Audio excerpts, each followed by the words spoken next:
Hi and welcome back to JST. For those who are new, welcome. My name is Mariana and I bring you video about Japan, Japanese culture and mostly Japanese religions. So thank you for subscribe and to stick around to see something more about Japan.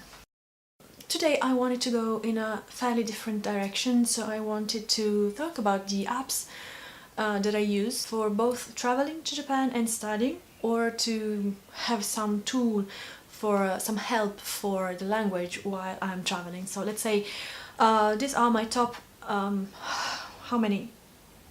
8 apps that I use while traveling. So the first one that I think it's basic, it's HyperDia. HyperDia is, I think, the most useful app for your survival in Japan because it's a train app. So if you travel alone like myself, or if you have to move a lot from one place to the other, this will give you the exact timetables, the exact cost, the exact transfer for all the train all around the country.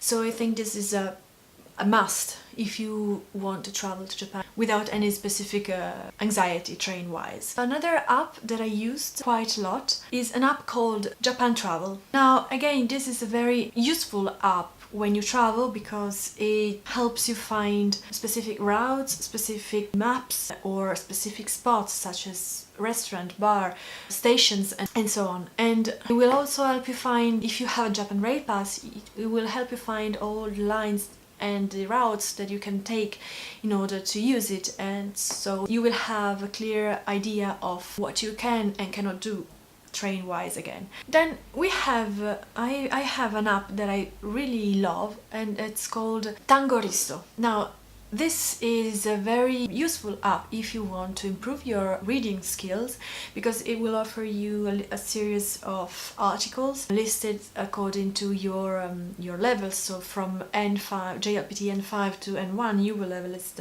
of articles to choose between, and you will be able to read them and to see the furigana over, and you can save the word and see the translation, so you can also have a little bit of exercise while reading. And this is a very nice app because it will offer you a real Japanese, so the Japanese of news, and not something that is just meant to be for the exam, for example. Sticking on the studying side, or the, let's say, exercising side, I have to say I had a hard time finding a good kanji app, mainly because I use Android. I have an Android system on my mobile, so I don't have the wide range of choice that I may have with the iPhone. But I found that, for example, the app called Kanji Study is a very useful app because it will help you find your specific level, and it will also propose you some different exercise according to that level, and it will allow you to save your progress and then go back and eventually study again some of the things you didn't remember. So this is a very nice app. Similar to this, I found Yomiwa. Yomiwa is probably mainly a dictionary, but it's well structured, and you can also draw the kanji. So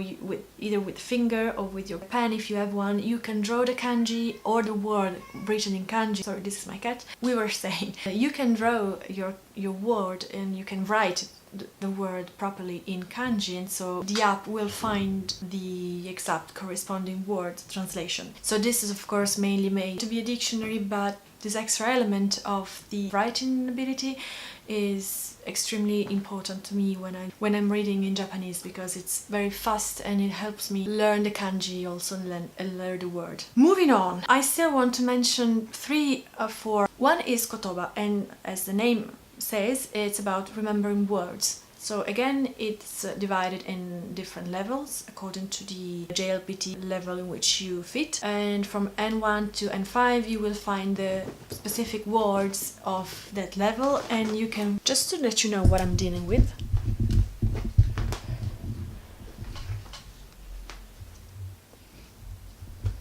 it will propose you some different levels, and according to the level a set of words, and those are the words that you are most likely to find in the GLPT test. Another app that is very useful, and I discovered it because I used the desktop version, is Jisho. Jisho is a clear vocabulary, no other options mainly, but it's a vocabulary and it's a very rich one and very precise. It will offer you different translation, and it will also signal you the kanji used in any specific word. So it's a very useful and very easy to use vocabulary with no fuss. Then if you have to, let's say, study a little bit of Japanese for beginners maybe, or if you have just started to study it and you want to keep the learning process going on, I would suggest you use Obenkyo. Obenkyo is a very easy app in which you will find different topics, and you will find, for example, kana, hiragana, katakana, kanji, numbers, words, vocabulary. It's clearly quite basic, so it's good for beginner or lower intermediate.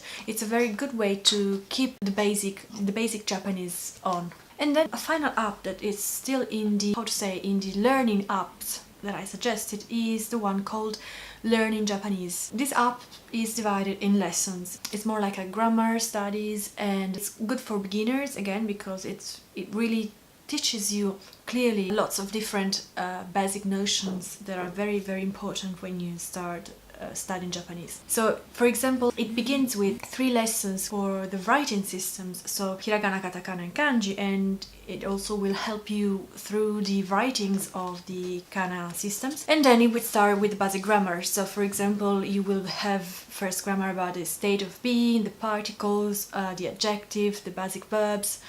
And then you go on even a little further with essential grammar, so things like the polite form or the expression of desire, for example, or suggestions. And the app will also offer as a kind of overview on the special expressions that you will use in everyday life, especially when you begin. It will also offer some advanced topic that are good if you again are a lower intermediate student. When you are a little further in your study, you may find this a little less useful, but it's still good if you want to keep the training on the basics and really own them. So, I think we arrived at the end of the video, despite the cat that is very annoying today. You see the face? Say hi! I mess with the camera now, I'm not sure how to fix it.